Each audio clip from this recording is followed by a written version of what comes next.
الحمد لله رب العالمين والعاقبة للمتقين والصلاة والسلام على سيد الأنبياء والمرسلين وسائر النبيين وآل كل أما بعد فأعوذ بالله من الشيطان الرجيم بسم الله الرحمن الرحيم إذا قرئ القرآن فاستمعوا له وأنصتوا لعلكم ترحمون صدق الله العظيم وصدق رسوله النبي الكريم۔ کل کے درس قرآن کے سلسلے میں آپ حضرات کے سامنے اعوذ باللہ اور بسم اللہ کے متعلق چند گزارشات کی۔ آج کے درس قرآن کے سلسلے میں سورہ فاتحہ کے اسماء یعنی نام اور سورہ اسماء کی فضیلت اور عظمت اور اہمیت اور خصوصیت کے متعلق کچھ چیزیں ذکر کی جائیں۔ سورہ فاتحہ اس کی 7 آیات ہیں، 1 رکوع ہے اور اس کے متعدد نام ہیں۔ اسماء کا معنی نام، اسم کا معنی نام ہوتا ہے، اور اسماء جو ہے یہ اسم کی جمع ہے، یعنی اس کی متعدد نام ہے۔ اس کا ایک نام سورہ فاتحہ جو مشہور ہے، اور اسی طرح اس کا ایک نام سورہ کنز، اسی طرح اس کا ایک نام سورہ شفا، اسی طرح اس کا ایک نام تعلیم المسئلہ، اس کا ایک نام الکتاب، القرآن وغیرہ وغیرہ، کافی نام ہے۔ القرآن کیوں کہتے ہیں؟ القرآن کا معنی قرآن کی ماں، کا معنی کیا ہوتا ہے؟ ماں۔ تو یہ قرآن کی ماں ہے۔ جو ماں ہوتی ہے یہ خلاصہ ہوتا ہے، چاہے آگے اس کے بیٹے ہو جائے، پوتے ہو جائے، اسی طرح آگے سلسلہ چلتا جائے، بیٹیاں ہو جائیں وغیرہ وغیرہ، ایک اس کا تعلق ہوتا ہے ماں کے ساتھ، چھوٹے سے لے کر بڑے تک، بڑے سے لے کر چھوٹے تک جو تعلق ہوتا ہے وہ ماں کے ساتھ ہوتا ہے۔ کو اس لیے کہتے ہیں، یعنی ماں کو عربی میں اس لیے کہتے ہیں کہ یہ خلاصہ ہوتا ہے۔ جیسے کہتے ہیں نا کہ القریٰ، القریٰ کا مطلب کیا ہے؟ بستیوں کی ماں۔ مکہ معظمہ کو کہتے ہیں نا القریٰ، یہ تمام بستیوں کی کیا ہے؟ ماں۔ پوری جہان کا جو درمیان ہے وہ کیا ہے؟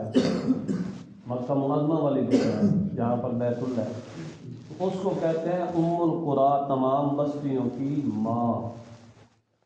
اسی جگہ سے پوری دین کا ہے، پوری دنیا کا جو ہے نا سارا نظام چلا، ساری زمین جو پھیلی تھی نا اسی جگہ سے پھیلی، تو وہ کیا ہے؟ مرکز ہے۔ اسی طرح یہ سورت جو ہے یہ پورے قرآن کی ایسے سمجھو کہ متن ہے اور مرکز ہے اور خلاصہ ہے۔ پیچھے بھی ذکر کیا تھا کہ پورے قرآن کا خلاصہ سورہ فاتحہ میں، اس لیے اس کو کہتے ہیں القرآن۔ اسی طرح اس کا نام کیا ہے؟ تعلیم المسئلہ، تعلیم المسئلہ۔ اس کا مطلب کیا ہے؟ اس کا مطلب یہ ہے کہ مانگنے کا طریقہ، مانگنے کا طریقہ۔ جب بھی کوئی سائل، مانگنے والا کسی کے دروازے پر جاتا ہے تو اس کے لیے وہ 3 چیزیں ذکر کرتا ہے۔ پہلے مالک کی تعریف کرتا ہے، دوسرے نمبر پر اپنی بے کسی اور بے بسی کا ذکر کرتا ہے، تیسرے نمبر پر وہ کچھ مانگتا ہے۔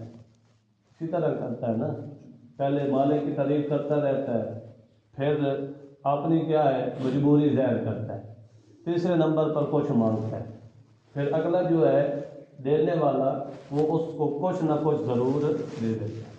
تو یہاں پر بھی یہ طریقہ سورہ فاتحہ میں اپنایا گیا۔ پہلے اللہ تعالیٰ کی تعریف ہے، پھر کیا؟ بندہ اپنی مجبوری ظاہر کرتا ہے، بندہ اپنی مجبوری ظاہر کرتا ہے، پھر اللہ تعالیٰ سے مانگتا ہے۔ مالک یوم الدین تک اللہ تعالیٰ کی تعریف ہے۔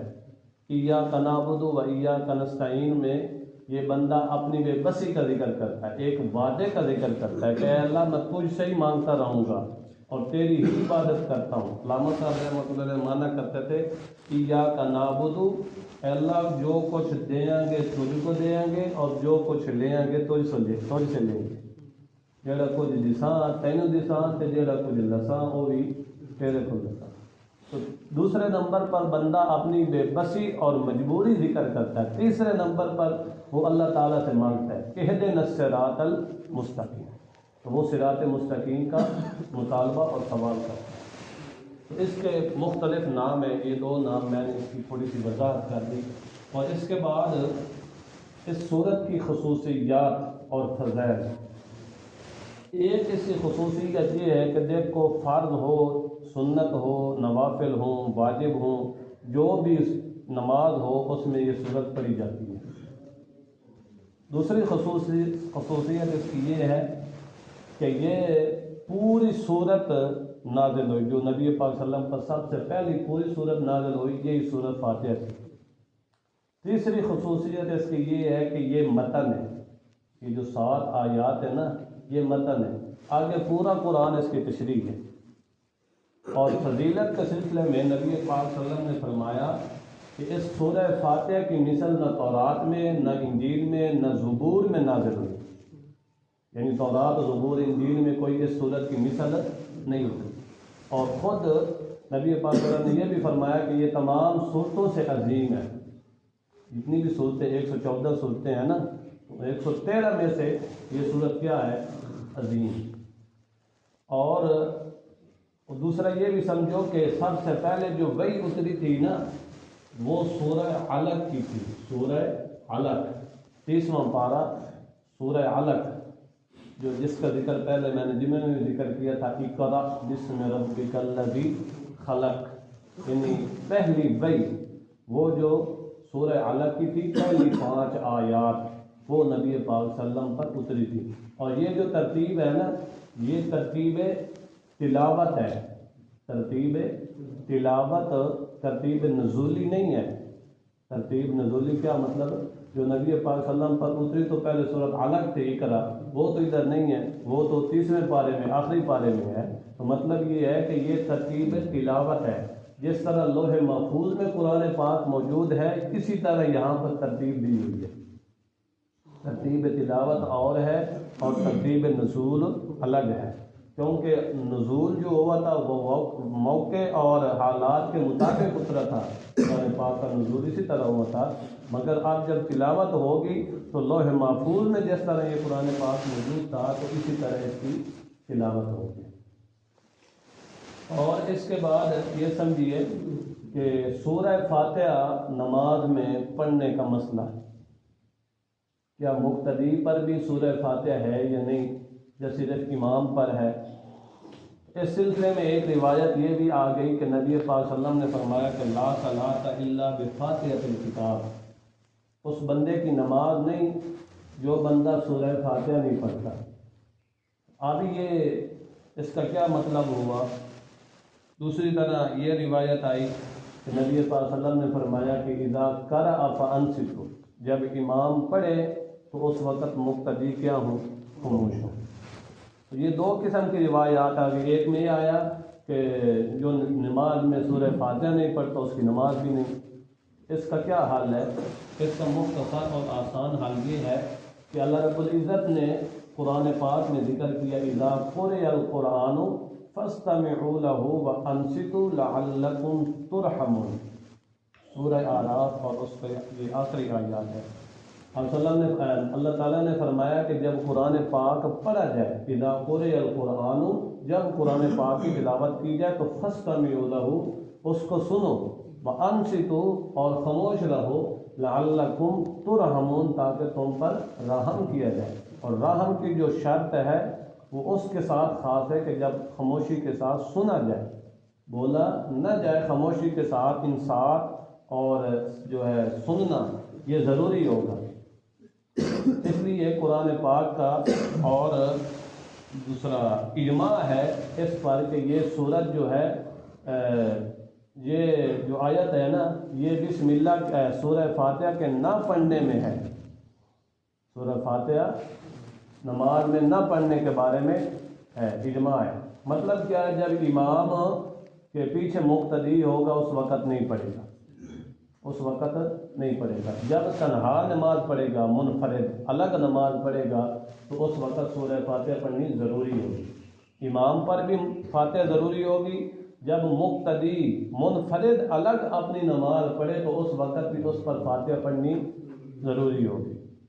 وہ جو آیا ہے نا کہ لا صلاۃ الا بفاتحۃ الکتاب، نماز نہیں ہے مگر فاتحہ یعنی فاتحہ سورت کے ساتھ نماز ہے، تو وہ منفرد اور امام کے لیے، وہ منفرد اور امام کے لیے ہے کہ جب امام نماز پڑھائے گا تو اس وقت فاتحہ نہیں پڑھے گا تو نماز نہیں ہوگی۔ منفرد یعنی الگ نماز پڑھنے والا جب فاتحہ نہیں پڑھے گا تو اس کی نماز نہیں ہوگی۔ ہاں مقتدی جو امام کی اقتداء کرنے والا، امام کے پیچھے پڑھنے والا ہے، تو اس کے لیے یہی حکم ہے کہ جب قرآن پاک کیونکہ امام قرأت کرتا ہے تو اس کے لیے ضروری ہے کہ وہ خاموش رہے۔ اذا قرئ القرآن فانصتوا، اس کے لیے ضروری ہے کہ وہ کیا رہے؟ خاموش رہے، تب بھی اذا قرئ القرآن فاستمعوا پر عمل ہو سکتا ہے نا۔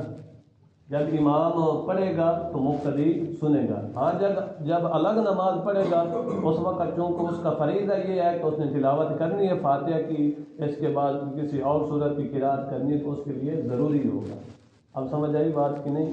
اس طرح دو قسم کی حدیث ہیں، ایک میں یہ آیا کہ لا صلاۃ الا بفاتحۃ الکتاب، دوسری میں یہ آیا کہ اذا قرأ فانصتوا۔ اس کا مطلب یہی ہے کہ جب امام مقتدی امام کے پیچھے ہوگا تو مقتدی خاموش رہے گا، جب الگ اپنی نماز پڑھے گا تو اس وقت فاتحہ پڑھنی ضروری ہوگی۔ مقتدی اور امام کے مسائل جو ہیں یہ الگ الگ ہیں، منفرد کے مسائل بھی الگ، منفرد اور امام کے مسائل الگ اور مقتدی کے مسائل الگ۔ اب سمجھ آئی بات کی یہ نہیں ہے؟ فاتحہ مطلب یہ ہے کہ امام کے پیچھے پڑھنے کی اجازت نہیں ہے۔ اللہ تعالیٰ عمل کرنے کی توفیق عطا فرمائے۔ وآخر دعوانا ان الحمد للہ۔